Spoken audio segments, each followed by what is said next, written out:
Hey guys, what's going on? It's Carl here, back with an episode, standing in one of my favorite places of all time. We are here, of course, for the Apple event. We've had some major news today, of course, new iPhone stuff.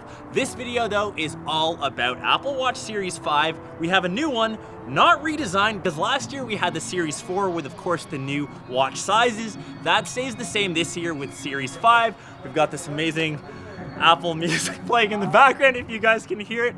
But like I said, 40 and 44 mils are the two sizes for Series 5. So the biggest thing, I think personally, is the always-on display. It's the thing that we needed from Apple Watch. This year in Series 5, they finally have that. So that means whenever you're glancing at your watch, you can tell the time, you can tell what workout you're doing, whatever the screen was on before. We've seen that, of course, in some Android watches, and I'm a big fan of that. Once again, Apple, slightly late to the party, but that's totally cool. They do it right, and this time, always on display. I think this is a game changer, and I think this is why some people would actually buy an Apple Watch now, just for that reason alone. I myself, if you've watched any of my videos, you know that I always try to gravitate back to my OG watch, because I think the true function of a watch is to tell the time. Yeah, obviously now you can get phone calls, you can see your text messages, it's an Apple Watch, but first and foremost, you want it to tell the time, and it does that now all the time. No pun intended. So it achieves that always on display by having a new piece of tech, and that's called the low temperate polyoxide display, or LTPO. Think I nailed that actually on the first take. Approved? Oh, totally nailed it. Nailed it.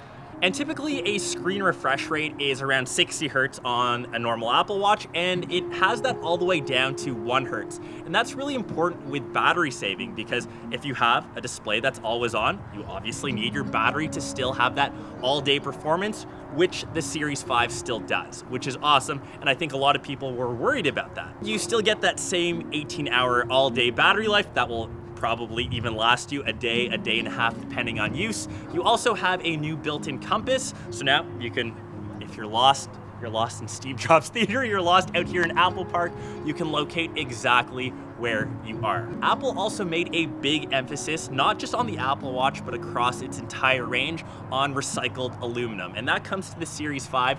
All three colorways of aluminum, of course, gold, silver, and space gray. All of that is 100% recyclable aluminum. I'm a big fan of that. I love seeing that in the MacBook Pros, MacBook Airs, of course the new iPhones, and Series 5.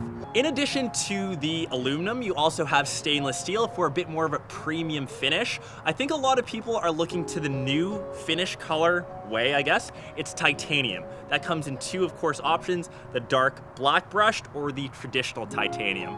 I'll try to get a separate video on that because I think a lot of people are fans of that. Coming from, say, a watch guy, I myself, titanium is a material used to save weight. It's, of course, lighter than stainless steel, even stronger, and, of course, that lightweightness savings. You can't have a watch that weighs you down. And of course, for all of the ultra high-end ballers out there, you still have the ceramic finishes. I think those are usually the priciest, or if you're a designer, they have the Hermes, not into brand names, don't know how you actually call that. Perfect timing for that. Series 5 will be available on September 20th. You've got the two pricing breakdowns, just GPS, $399, cellular is $499.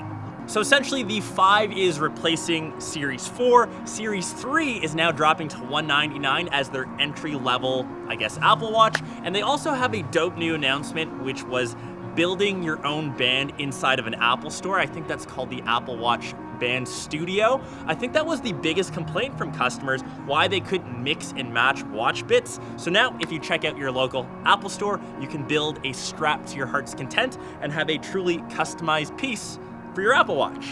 Hope you guys enjoyed this video. Of course, a ton more Apple coverage coming your way, so make sure you sub to the channel. Hope you guys like Series 5, and I will catch you guys in one of my next ones. Peace.